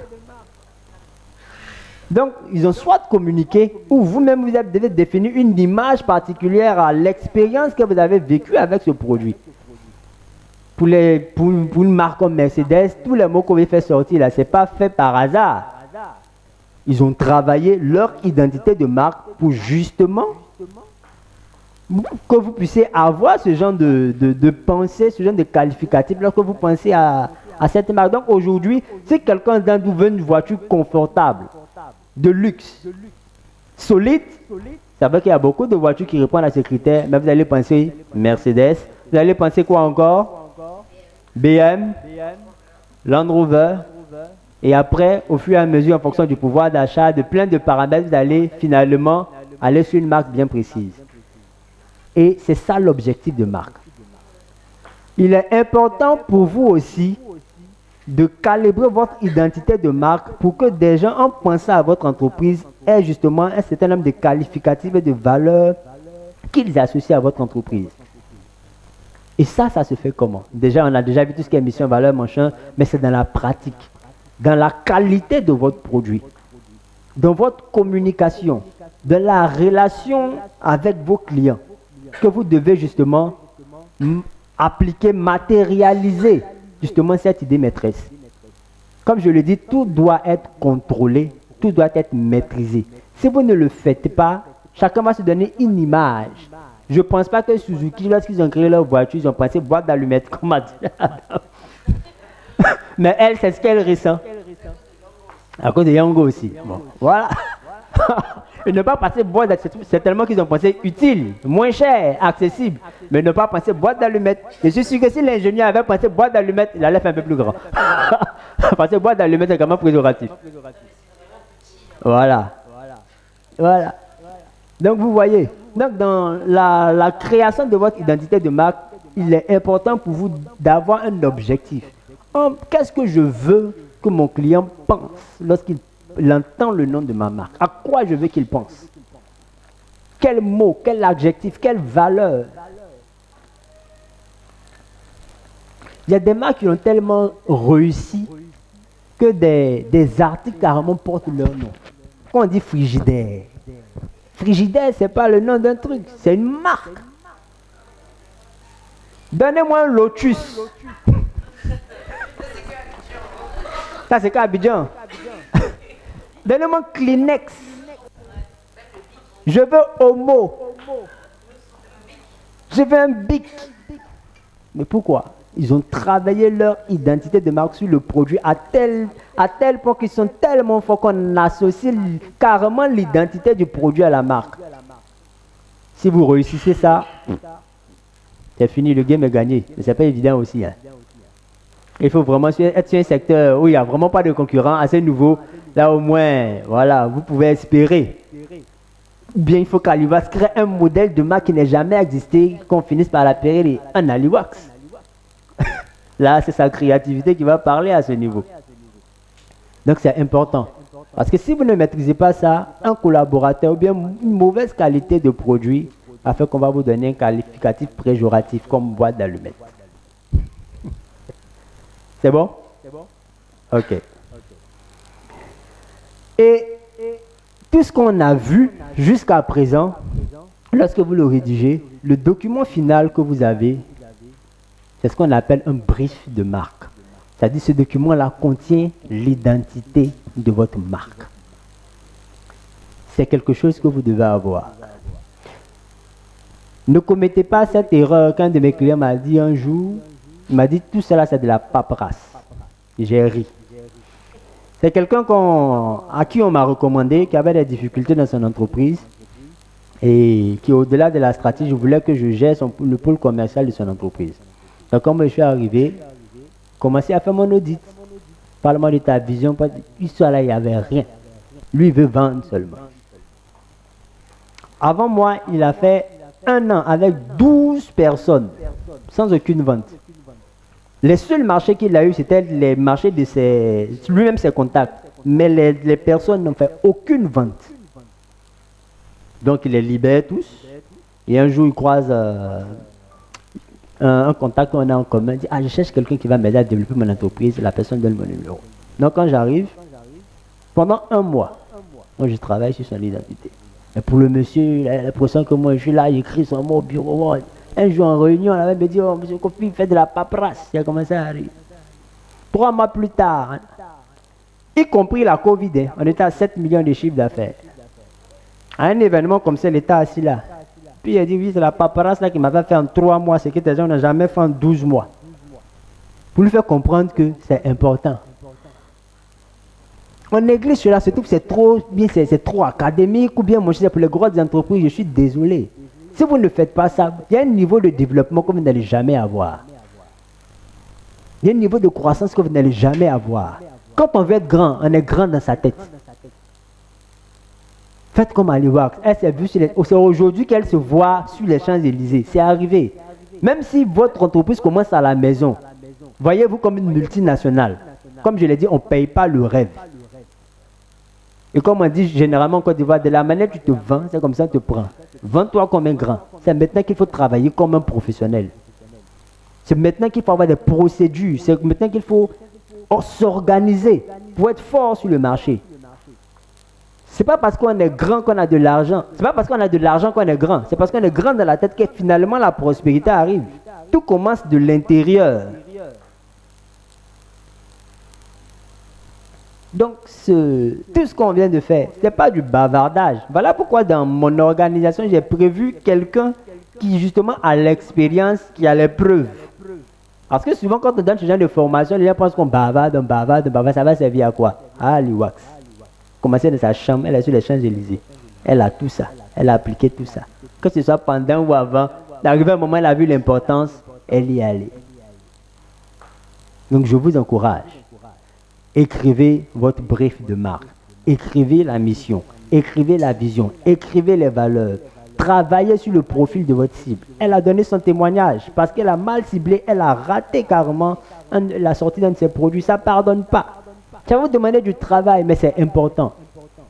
Vous savez, en entreprise, il y a travaillé dans son entreprise, il y a travaillé sur son entreprise. C'est deux choses différentes. La plupart du temps, en tant qu'entrepreneur, on est tout le temps dans le rush. On se lève le matin, on travaille. Non, vous avez la tête baissée, mais ne voyez pas devant. Il faudrait prendre, au moins dans le mois, même si c'est 2 jours, 3 jours, prendre du recul. Et puis regarder tout ça. Où est-ce que je m'en vais? Est-ce que je ne sors pas de ma vision? Comment est-ce que je m'organise? Quel est le plan d'action que je mets pour atteindre mon objectif final? C'est ça, travailler sur son entreprise. Mais si vous ne travaillez que dans votre entreprise, vous êtes comme un employé. Un bon entrepreneur a 3 dimensions. Il est technicien, il est manager et il est visionnaire. Bon, ce n'est pas le truc d'aujourd'hui. Peut-être une prochaine fois, on va bien déterminer ça. Donc, quand vous êtes technicien, vous êtes dans votre entreprise. Quand vous êtes manager, vous gérez les difficultés. Mais un visionnaire, lui, qu'il y ait problème ou pas problème, lui, regarde demain. Ces 3 dimensions-là, vous devez les développer en tant qu'entrepreneur. Écrivez vos briefs de marque. Je vais travailler pour vous sur un document et je vais vous les envoyer pour que vous puissiez remplir et avoir votre brief de marque. Je vous le promets. Ça, c'est un don que je promets de vous le faire. Mais c'est important. Voilà. Et ce brief de marque qui englobe maintenant toute l'identité de votre entreprise, c'est maintenant que vous allez l'utiliser pour justement le mettre en pratique dans l'application de votre stratégie marketing. Et ça va commencer déjà avec votre identité visuelle. Parce que pour gagner beaucoup de clients, il faut déjà pouvoir attirer le client. Et ce sont vos visuels déjà qui attirent. Comme on dit, Dieu regarde au cœur, l'homme regarde à l'apparence. Nous les hommes, on regarde à l'apparence. Si dans l'apparence déjà tu n'attires pas, l'homme ne te suit pas. C'est Dieu qui regarde au cœur. C'est une réalité. Si vos visuels n'attirent pas, les gens vont zapper. Et beaucoup de gens ont de bons produits, mais de très mauvaises identités visuelles. Ce qui fait que leurs produits ne passent pas. Alors que leurs produits sont bons. Mais il y a des gens carrément, si vous voyez leur packaging, vous voyez leur com, vous pensez que c'est un produit qui vient des États-Unis, mais dès que vous achetez, vous êtes déçu. Parce que la qualité ne suit pas. Travaillez votre identité visuelle. Le nom de l'entreprise, on ne choisit pas le nom de l'entreprise par hasard. Mami Too Fashion. Bon, le Mami Too Fashion là, ça transmet quelle identité à ta cible? Tu dis Mami Too Fashion, mais Papi Too Fashion, et puis en même temps tu espères qu'une dame vienne garer sa Range Rover pour aller acheter sac chez Papi Too Fashion. Non, le Papi Too Fashion est déjà à la chasse. Elle va déjà dire, bon, ça c'est certainement des vêtements, mais des articles pour enfants. Pourquoi? Toi, tu l'as fait parce que ça te plaît, ton enfant s'appelle Papito. Mais le Papito que tu as mis devant ton fashion là, ça a chassé justement la dame qui passe avec sa Range Rover qui regarde. Ah, c'est pour Papito, ok, c'est pas pour moi. Parce que le mot Papito ne correspond pas à ta cible. Le logo, les formes, les couleurs, les signes ont une signification. Que vous le compreniez ou non, ça parle à votre subconscient. Nous qui sommes en marketing, on est fort avec ce genre de truc-là. Ce qu'on appelle le neuromarketing. On peut vous faire passer tout et n'importe quoi en jouant sur ces détails. Il est important pour vous de connaître cela. Chaque couleur a une signification. Chaque couleur a une signification. Il y a le slogan. Le think different, regardez avec Apple, think different. Est-ce que vous voyez comment ça influence les gens? Regardez tous ceux qui ont les produits Apple. Pendant que nous on dit on a ordinateur portable, ils n'ont pas ordinateur portable, ils ont MacBook Pro, s'il vous plaît. Nous on a smartphone, eux ils ont iPhone. On n'est pas pareil. Regardez les gens qui ont les iPhones, les MacBook Pro, regardez un peu. Mais il y a toute une philosophie qui a été développée dans l'identité du marque, qui est dans son slogan, Think different, pensez différemment. Si tu veux être différent, voilà la marque qui te convient. Donc, toutes ces personnes-là qui veulent se démarquer aiment cette marque. Quitte à se sacrifier pour avoir un petit iPhone, ils vont le faire. Et il est fier. Je suis quelqu'un dans la société. Hein? Ils m'ont donné le MacBook. Moi, il y a mon ordinateur portable là-bas. Mais c'est fait sciemment, c'est contrôlé, c'est travaillé. Et ça prend. Vous devez faire pareil. Le packaging. L'emballage, les gens jouent avec. Le premier contact que le client a avec ton entreprise, c'est ce qui va faire déjà qu'il va aller plus loin où il va partir. Vos supports de communication, la qualité de vos photos, de grâce. Si tu as un téléphone qui voit flou comme pour moi, pardon, pas l'utiliser pour faire les photos de tes produits.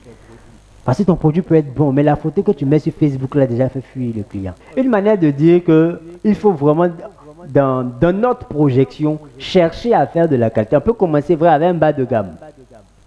Mais on se dit, il faut que j'aime mieux. Cet espoir et cette volonté-là va créer les dispositions. On n'est pas dans un cadre spirituel, donc on évite. Mais je vous dis, ayez la foi. Mais n'avez pas idée des opportunités qui peuvent se dessiner. Elle a rendu son témoignage sur le truc. Ça peut être pareil pour toi au niveau de ta communication. Je vais vous donner un exemple que j'ai vécu. Je devais faire des prises de photos et là j'étais limité. Mais je me rends compte que j'ai un ami qui est photographe. Je l'appelle, mais le gars il m'a tapé mes photos, il n'a pas payé 5 francs. C'est peut-être pas ton téléphone, mais tes amis qui ont mon téléphone. Ah, aujourd'hui, là, est-ce que dans cette journée, tu peux avec ton iPhone? Mon téléphone a pris un coup. Je devais envoyer la vidéo pour la participation. J'ai fait un premier test, c'est flou. Il dit non, pour l'image de marque que je vais développer, je ne peux pas envoyer une photo floue. Appelez un de mes gars, Joe, mon appareil a pris un coup. Il dit passe à la maison. On a fait le truc avec son iPhone. La qualité est sortie. On dit c'est super, mais c'est pas mon téléphone qui a fait. Parce que je me suis limité à ça. Donc on peut toujours trouver les moyens. Et n'ayez pas honte aussi souvent de demander. Demander, ce n'est pas mendier. Même Dieu a dit demander, l'on vous donnera. Frappez, vous trouverez, cherchez. Donc, en ce qui concerne l'identité visuelle, sur la base de votre débrief de marque, vous allez vraiment choisir les formes, les couleurs, le nom, tout ce qui va avec justement, pour que votre identité de marque soit réellement transmise à votre client, pour que lorsqu'il le regarde, il se sente dans l'identité que vous projetez, dans l'image que vous projetez. C'est très important. Et le 6e point, ce sont les 4 P du marketing. Comme je l'ai dit, on a fait notre débrief de marque, on a toute notre identité, on doit la transmettre. On a commencé déjà par créer notre identité visuelle avec notre logo. Et maintenant, en termes de stratégie marketing, il y a 4 points fondamentaux qui vont vous aider à élaborer une bonne stratégie marketing. Il y a la stratégie de produit, la stratégie de prix, votre stratégie de distribution, qu'on appelle place, et votre communication, mais votre publicité. Au niveau de votre stratégie de produit, pensez qualité, pensez différenciation. Pensez qualité, pensez spécificité, pensez distinction. La plus grande stratégie marketing, c'est un produit de qualité. Vous voulez avoir beaucoup de clients, commencez par faire de la qualité. Si votre produit n'est pas de qualité, vos clients les personnes ne vont pas acheter vos produits. Même les premiers clients que vous avez, vous n'allez pas les fidéliser. Pour fidéliser un client, il faut d'abord qu'il soit satisfait. Et un client satisfait, lorsqu'il vous recommande, il vous ramène encore plusieurs clients. Maintenant, comme on l'a vu avec tout ce qui est connaissance du marché, vous regardez, s'il y a un concurrent qui commence à vous fatiguer, bon, qu'est-ce qu'il fait qui fait que mes clients sont en train de partir? Vous améliorez. Vous donnez une petite touche. Je vais vous donner un exemple. Est-ce que vous savez que la vitamine A, celle peut-être qui sont dans le cosmétique, qui aide à la clarification du teint, on la trouve plus dans l'huile de tomate que dans la carotte. Mais aujourd'hui, tous les produits qui veulent clarifier la peau, je ne parle pas d'éclaircir, hein. La majorité des produits du marché sont faits à base de carottes, de bêta-carotène. Comme d'aller au supermarché, carreau ceci, carreau cela, carreau quoi. Alors qu'en réalité, dans l'huile de tomate, il y a plus de vitamine A et de meilleure qualité que dans la bêta-carotène. Juste cette information peut vous amener à créer un produit à base d'huile de carotte qui va donner un teint plus éclatant à vos clients. L'huile de tomate, pardon, qui va donner un teint plus éclatant à vos clients, pour celles qui sont dans le cosmétique. Mais il a fallu que moi je me renseigne parce que j'ai des clientes dans le cosmétique. Donc on travaille sur les stratégies de produits en faisant des recherches. Voilà quelque chose qu'on a découvert. Donc au lieu de rester sur l'huile de carotte, vous imaginez quelqu'un arrive au supermarché, il y a carreau, et puis voit un autre produit qui a les mêmes vertus mais qui est fait à base d'autres choses. Ça va attirer son attention. Il va soulever, il va regarder, il va lire quels sont les bénéfices que m'apporte ce produit. Si ça correspond à ce qu'il attend, bon j'essaie. Il va, ça marche, il fait quoi? Il n'utilise plus de carreau quelque chose, c'est votre produit, il l'utilise. Donc faites des recherches, informez-vous, formez-vous pour trouver le petit truc qui va faire la différence sur le marché. Et souvent, ce n'est pas grand-chose. Souvent, c'est un détail. Souvent, mais ça peut être dans le service. Il y a d'autres, c'est dans le packaging seulement qu'ils font la différence. Cherchez à faire de la qualité et à vous différencier. Stratégie de prix, comme on l'a vu lorsqu'on étudiait la cible. Il faut que vos prix soient conformes au pouvoir d'achat de votre cible. Si vous faites des produits que votre cible ne peut pas payer, ça va rester dans vos magasins. Comme elle a dit, elle avait ses clients qui achetaient à 15 000, elle a voulu faire des trucs de 35 000, c'est resté dans sa main. Parce qu'ils étaient déjà habitués à quelque chose d'une certaine qualité. Tu n'as pas communiqué sur la plus-value de la chose, tu nous proposes quelque chose qui vaut 2 fois plus cher. Le client lui voit ça autrement, hein. Il se dit, ah donc elle pense qu'elle est arrivée. Bon d'accord, c'est parce qu'on paye. Alors que ce n'est pas ça, elle a fait un produit justement d'une meilleure qualité, dont le prix va avec, mais elle n'a pas ajouté la communication qu'il y a là avec. Donc le produit pouvait rester et puis elle pouvait garder ça pour une autre cible. Donc le gars qui vient, il essaie le 15 000, après on lui propose, ah tu vois celui-là, bon, c'est pas... c'est un bon mers, mais c'est fait avec du wax, c'est fait avec telle matière, voilà. Ah donc c'est vrai que c'est un peu plus cher, mais je t'assure que c'est de meilleure qualité. Là, le gars, il essaie. Mais on basculer, comme elle a dit, basculer totalement comme ça va ralentir les choses. Voilà. Donc, au niveau du prix. Et comme on l'a vu aussi, ne prétendez... Voilà, ça, il y a quelque chose sur lequel je veux vraiment insister. Et ça m'agace quand je regarde les trucs sur les réseaux sociaux. Il y a des gens qui vont en Chine, qui prennent les habits à 2 000, 3 000, qui ouvrent un magasin à Cocody, Luxury Boutique, et ils vendent ça à 75 000. Vous vous foutez de qui? Vous vous foutez de qui? Vous pensez que les femmes qui vont rentrer dans vos magasins, quand vont toucher la matière, elles ne savent pas d'où ça vient? Même ton fournisseur à Guangzhou, là, va te donner son numéro. Sans que tu t'en rendes compte. Moi, ma femme, elle est experte dedans. Non, tu ne peux pas la blaguer. Hein? Tranquille. Oui, non. C'est là que ça va. La preuve, on a fait passer du diamant, du plastique pour du diamant. Ça se comprend. Voilà. Voilà. Ça peut prendre toujours quelqu'un. Mais vous n'allez pas durer dedans. Un jour, quelqu'un va se rendre compte de votre supercherie. Vous fermez 2 mois, bien un an après. Là, on est dans la durée. Hein. Quand on parle de stratégie de marque, ce n'est pas pour fermer dans un an. On parle d'entreprise qu'on peut laisser à nos descendants. Mais il faut penser qualité. Ce genre de pratique, il ne faut pas le faire. Cette fois, apporter une marge, mais une marge raisonnable. Parce que c'est un peu de la foutaise, ça frise l'arnaque.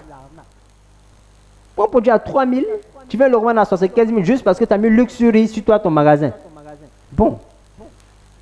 Après, c'est pour dire, non, vous n'êtes pas ma cible. Finalement, personne ne sera ta cible. Parce que les gens, même que 75 000 là, pour payer ça, là, quand ils vont venir toucher ton produit, ils ne vont pas aller parce que la qualité n'y est pas. Donc, en termes de stratégie de prix, c'est une erreur à ne pas commettre. Mais malheureusement, dans la vente en ligne, c'est ce que beaucoup font. Donc, du coup, souvent, vous voyez le même produit avec 4 prix différents sur Facebook. Mais nous, on est content, nous, on scrolle seulement hein, jusqu'à ce qu'on trouve le meilleur rapport qualité-prix. Mais si vous voulez vous démarquer, soyez vrai, soyez franc. Voilà. Et en termes de stratégie de distribution, on parle de place, il faut vraiment aller sur une stratégie de proximité. Soyez là où vos clients sont. Aliwax veut faire du luxe. Il n'y a pas meilleure plateforme pour le luxe mondial que d'être sur les Champs-Élysées. Elle a rêvé, elle y est. Vos clients sont où? Où est-ce qu'ils achètent vos produits? Soyez là-bas. Soyez sur les marketplaces qu'ils fréquentent. Tu veux vendre du luxe, tu ne vas pas mettre ton marché au forum d'Adjamé. Ce n'est pas là-bas que les femmes qui achètent le luxe vont acheter leurs produits. Ce n'est pas au forum. Tu vas bon investir au forum, tu as venu mettre tes sacs à main à 300 000 au forum d'Adjamé. Ce n'est pas là-bas qu'ils vont acheter les sacs à 400 000, 500 000, non. Même si elles peuvent le faire, même si elles vont faire leur marché du jour qu'elles voient ça, ce n'est pas là qu'elle va payer sac à 400 000. Parce que ce n'est pas un lieu adapté pour le luxe. Soyez là où vos clients sont. Voilà pourquoi on a beaucoup travaillé sur l'identité. Sur la cible, sur la connaissance de sa cible. Connaissez tout ça là. C'est important. Sinon vous allez rater quelque chose qui va vous faire peut-être beaucoup d'argent. Beaucoup de gens ont ouvert des boutiques dans des endroits où il ne fallait pas. Dans des coins reculés. Tes clients n'arrivent même pas là-bas. Du coup, tu es là, tu n'as aucune vente, tu fais 3 jours, 2 semaines sans vente. Bon, heureusement qu'aujourd'hui, il y a la vente en ligne. Et lorsque vous alternez avec la vente en ligne, travaillez sur la qualité de service, dans la gestion des relations clients, dans le respect des délais. C'est vrai que c'est compliqué avec les livreurs, mais organisez-vous. Organisez-vous pour cela. Nous vous remercions encore pour votre présence. Et on va vraiment développer une communauté de marchands pour justement tisser des liens forts et s'entraider dans le business. Donc ne soyez pas étonnés d'être intégrés sur des plateformes WhatsApp où on va régulièrement s'informer, partager des informations et même des activités pour qu'on puisse se voir, pour vraiment échanger, pour faire du B2B. Chacun a une activité. Il y a un potentiel partenaire, il y a un potentiel client, il y a un potentiel fournisseur pour quelqu'un à côté ici. Merci encore. Je suis Madame Do Nadège et j'ai beaucoup appris aujourd'hui en tant que jeune entrepreneur. J'ai aimé les différentes interventions. Les intervenants aussi ont été très pertinents. On a beaucoup appris et vivement la prochaine édition. Je suis M. Nyangouran Bois-Toussaint, cofondateur de la société NAP et Design. Cet événement d'aujourd'hui était vraiment très très intéressant. Du point de vue de tout ce qui a été élucidé, l'information était très complète. Monsieur Ngoran, consultant formateur, nous avons été approchés pour cette formation par l'agence Eagle INC sur le thème de comment développer son activité, donc mieux comment avoir plus de clients. Et ça a été une occasion vraiment enrichissante parce que le formateur nous a instruit encore sur les éléments de base qui sont les éléments liés au marketing, comment consolider le client, comment concevoir une stratégie marketing adéquate pour attirer le client. Ça a été des moments assez importants et intéressants pour nous aussi parce qu'il y a des choses de base qu'on a oubliées. Et encore ce qui a été très, très important encore, c'est l'offre APM Pro qui va nous permettre de maintenant développer d'autres activités en ligne et bénéficier de paiements encore en ligne. C'est une innovation et on tire notre chapeau à l'équipe.